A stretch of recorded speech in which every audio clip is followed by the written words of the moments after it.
Welcome, ladies and gentlemen, to another episode of the GameCast Pocket Edition. I am your host, The Voice 106.7, and today I have with me two gentlemen of distinction. First, the man himself, the Titan of Terror, Maximal, head of the review team. How are you today, man?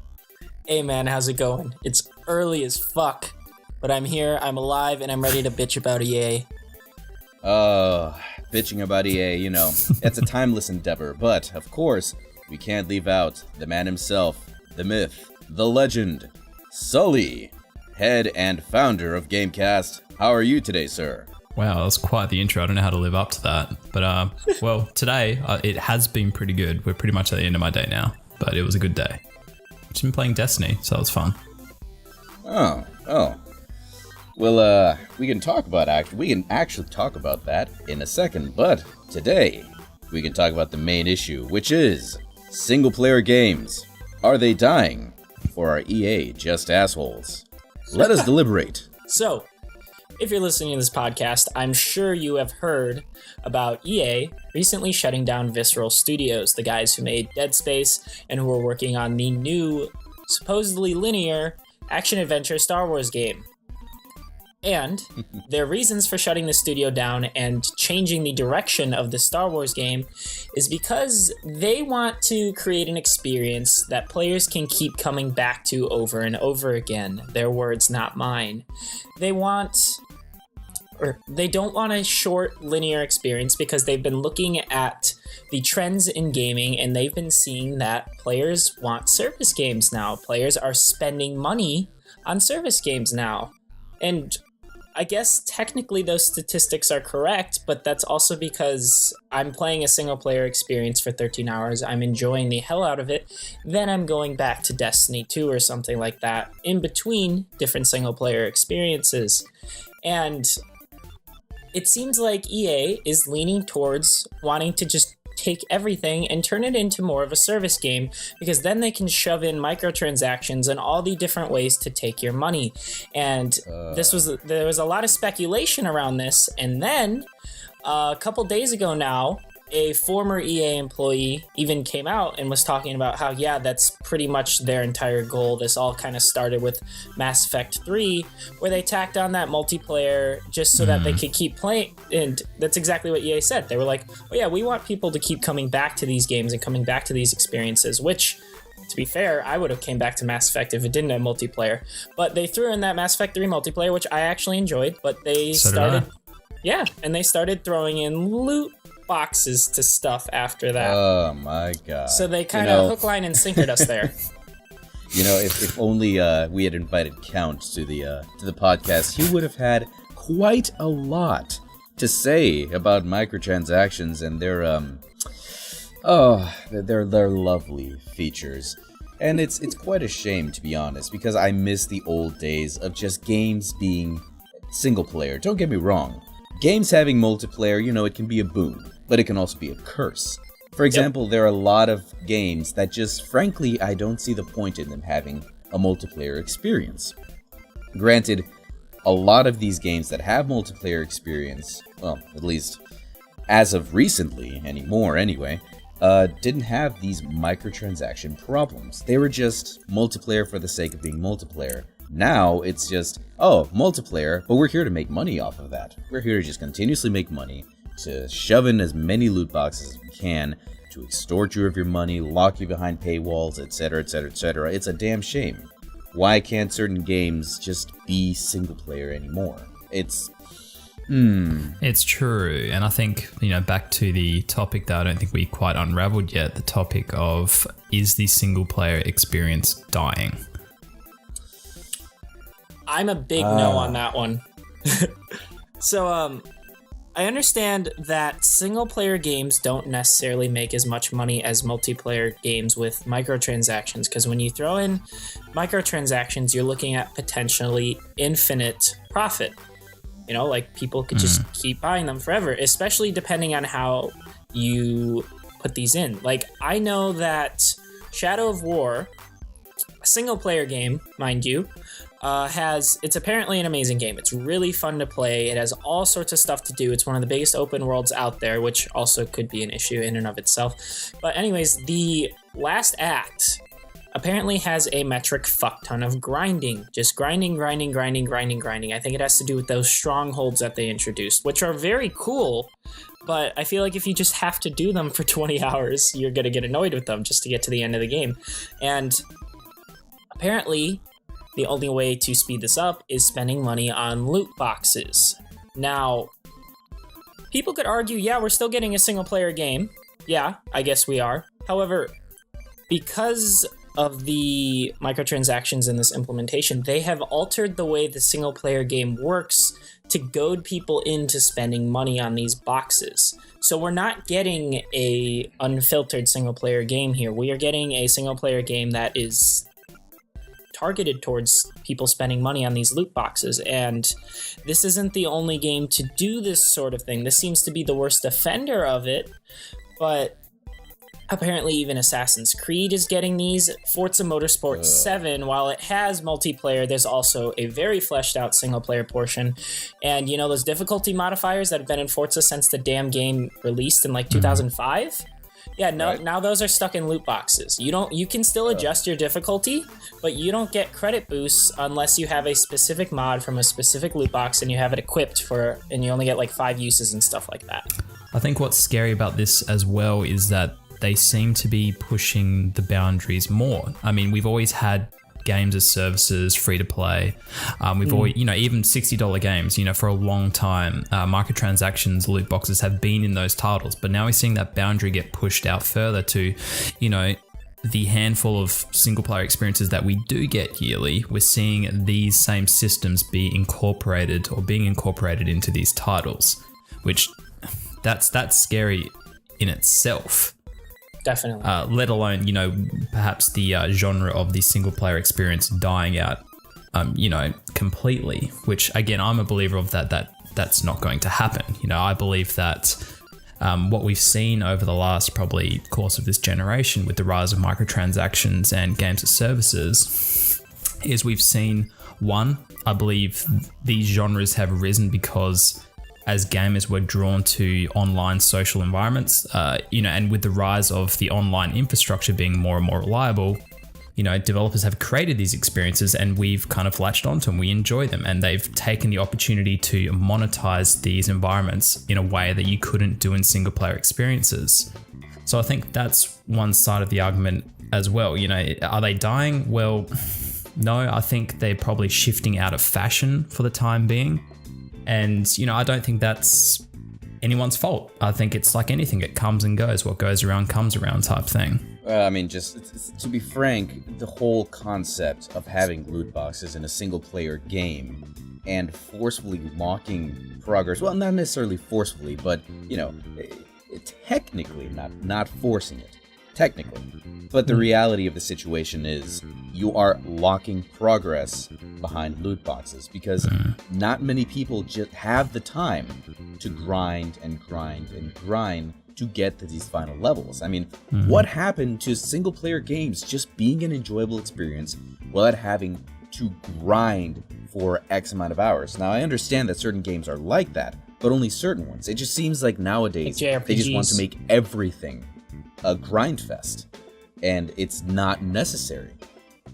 Loot boxes, to a certain extent, leave that to multiplayer. But putting that crap in single player, I don't see the point. There's just no point. At least as a gamer, I don't see that. As a developer, or as not even a developer, as a 110%. As a studio, as a publisher, I see the appeal. Don't if you get have me a wrong. wallet, I want it. Exactly. It's money. It's infinite money for product that technically doesn't exist. It's just lines of code. But you're changing the end structure of the whole enterprise, and it sucks. Well, while I agree that the loot boxes are being pushed more into single player games, the whole stigma around single player games dying I don't really see that part. Like, people saw the visceral in Star Wars games changing as a lack of faith in single-player games. I don't see that at all. That's just, to me, That's EA's prerogative. Yeah, that's just EA wanting your money. This year alone, we have gotten Persona 5, we've gotten Horizon Zero Dawn, which are two of supposedly the best single-player games of all time. I haven't played either of them because I don't have a PlayStation 4, but those two alone, Horizon sold a ridiculous amount, and Persona is being critically acclaimed to be probably the game of the year. And guess what, guys? Guess what's coming tomorrow as of this recording? Wolfenstein. And... Don't know the other one. What's the Mario Odyssey. Mario Odyssey. Boom. We are getting Wolfenstein 2 and Mario Odyssey. Two completely 100% single player games without a touch of multiplayer, without a touch of loot boxes. We are getting these incredible single player experience. We are being spoiled in terms of single player games, I feel. And even Assassin's Creed Origins, apparently the game is really, really cool, even though it fucking has these loot boxes and stuff. But and I don't know, we have like God of War to look forward to. We have the Insomniac Spider-Man game. We have The Last of Us 2. There's games like The Witcher 3. We have Cyberpunk 2077 coming from CD Projekt Red. It's like these games are definitely coming and they're here. I don't know where this is coming from. Like even the first Shadow of Mordor game. I think it was just called Shadow of Mordor. I honestly don't remember. That game was an incredible single player experience as well. Yeah, I think what we're seeing is not so much a dwindling in numbers of single player experience, but maybe, the market, I think, is ever increasingly being oversaturated by more and more titles, and this shift in focus from, the big AAA publishers being EA and Activision to move into these service-based multiplayer games. I think it kind of drowns out all these other experiences a little bit. They become big talking points, and perhaps some of this other stuff gets buried. And I think the issue is, like, we're seeing such a rise in these kind of titles and push for them, but the single player experience, I don't think it's necessarily gone one way or the other. It's just kind of continued to exist, but it hasn't necessarily risen in popularity. To be fair, I do agree. Numbers wise, perhaps, yes. Perhaps I may have gotten a little, wrapped up in Count's stigma against loot boxes, as you can see. But I do agree. The single player experience is certainly not dying out. It's changing. And in certain games, it's changing. Not completely, thankfully, not all games, as you pointed out, The Witcher and all these awesome games that are coming out that don't have any loot boxes. But it's hard to accept how much the single player environment seems to be changing. Now, don't get me wrong, also we have amazing games such as Divinity Original Sin 2, made by publishers who are just so impassioned by the concept of video games in general and telling a good story that they come out with amazing single-player games. So to that extent, I do agree. The single-player genre is not dying. It's out of favor with the publishers. I think that's the extent of it. AAA big publishers, it's just out of favor because it's harder to monetize. Yeah, and I think it's just the experience. It's kind of being forgotten by them, but it's being carried elsewhere, and it's unfortunately, I think, it's scary, or I think people have these knee-jerk reactions to big publishers moving away from it, like it's dying, like it's so dramatic. It's not dying. It hasn't gone anywhere yet. If there's people like you, Vox, Max, everybody else in the GameCast group, there's other people out there that want these single player experiences, and as long as people want them, they're going to be catered for. I just want to point out that Horizon Zero Dawn sold 3.4 million copies as of June this year. Wow. Damn. And you know what? It's getting a traditional expansion pack too. Yeah, because of how well it did. So I guess part of my argument against single player games dying and that publishers moving away from it is just make a damn good single player game and people will buy it. Ideally. Like, there are cases where, depending on when it releases, that fucks with things. I understand that. Yeah. But that's exactly what Machine Games, I believe it's Machine Games that developed Wolfenstein. Yes, and they said, like, they were questioned, like it was newsworthy today, that they don't have a multiplayer aspect of their game at all. Like, it's purely a single-player experience. And they said, well, you know, we just wanted to make a damn good single-player experience, and that'll speak for itself. Yep. And I really hope that it sells well because of the Mario and Assassin's Creed coming out on the same day. Because Evil Within 2, which came out a couple weeks ago, also an incredible single-player experience. No, not a touch of multiplayer, not a touch of loot boxes, but it's not selling super well. I'm guessing because of all the games coming out around this time. People are waiting for today or tomorrow. I think luckily enough for Wolfenstein, what it has going for it is a backing of hardcore old-school FPS shooter fans. I think that's what's going to carry that game through, much like Doom as well. And I think luckily with all three of those titles are all very unique in their, you know, I think different genres. So I think they, you know, in general, I think hopefully that means Wolfenstein will be able to stand on its own. I hope so too, but at the same time, like I guarantee you every single gamer in GameCast is interested in all three of these games. Yeah. It just depends on which one they buy first. I need a Switch. Yeah, that too. Oh boy. Yeah, we're in for. This is gonna be interesting. Well, I think we've said everything that needs to be said in our short 20 minutes. So, agreed. How about we wrap it up, gents?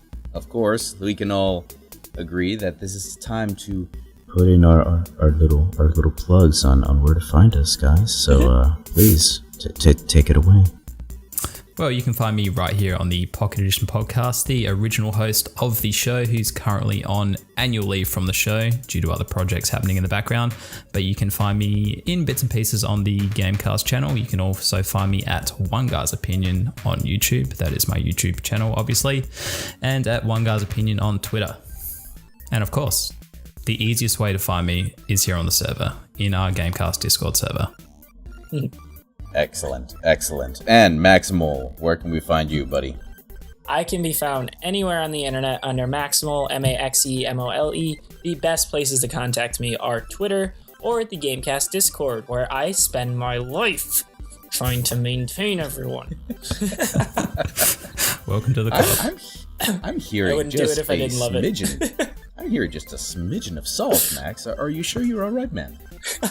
You should see Cal behind the scenes. Jesus Christ. Oh, Lord. No, I'll be fine. We had to give him his own office space, Vox, just to contain his salt. Oh, we're going to have a janitor's closet just for his salt. I should rename it, shouldn't I? Yeah, don't tell him. Just rename it. Oh, sorry, Vox. Wrap her up, dude. Oh, no, it's quite fine. And, of course, you can always find me trying to dethrone Sully at the GameCast Discord. You can also find me on YouTube at The Voice 106.7 VidMe, and on Mixer at The Voice 106_7, and on Twitter under the same name. And, of course, that wraps it up for today's Pocket Edition, ladies and gentlemen. Remember to leave your opinions in the comments below, to like, share, and subscribe, and to give GameCast a shout-out in our Discord. We're also on Facebook, Instagram, Snapchat, Twitter, and Patreon. Thank you all so much for watching. This has been your new and permanent host, The Voice 106.7. See y'all later. Bye, everyone.